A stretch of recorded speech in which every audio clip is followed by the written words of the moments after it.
All right, so we've made it through now 2 weeks of developing some powers of concentration. And these next two modules in these last 2 weeks are around insight. Now, there are different takes on like insight. Some people will say there's an insight practice and whatnot.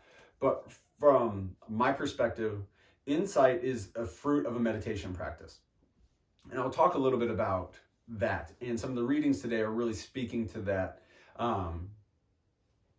that phenomena, as insight is really the products of a meditation practice and deeper realization of what's actually happening in this moment. Now that my mind and ego are somewhat trained and maybe a little bit out of the way, I can see more clearly the moment and be more present and skillful and intentional with my actions in a moment in relationship to how things really are, devoid of my projections onto the reality.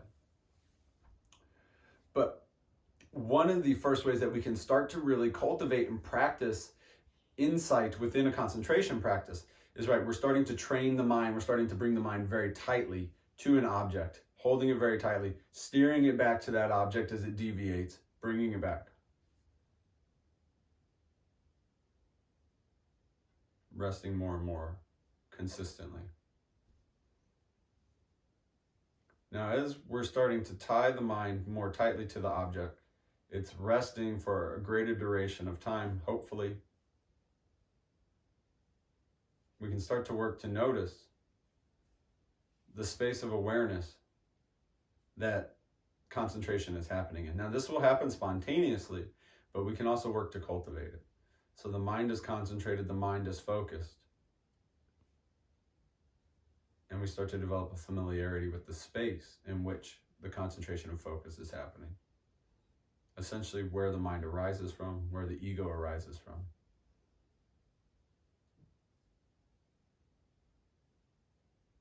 And so as we work to practice over the next 2 weeks in our concentration practice, we're going to also read some of these wonderful teachers'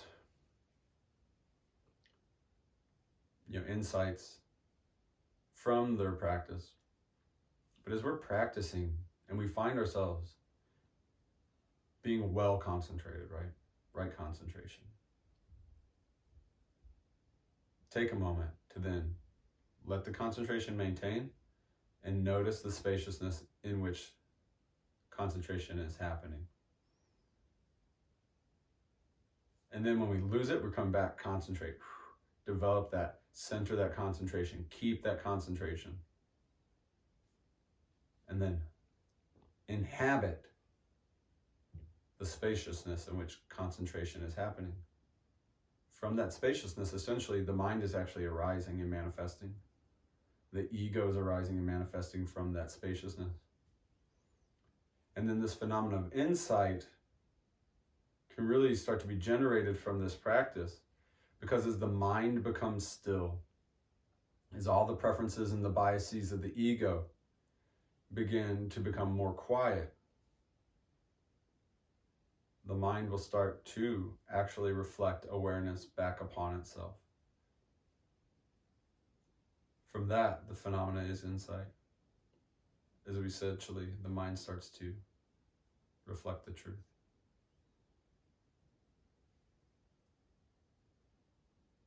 Hope that's helpful, and look forward to our practice over the next 2 weeks together. Thank you.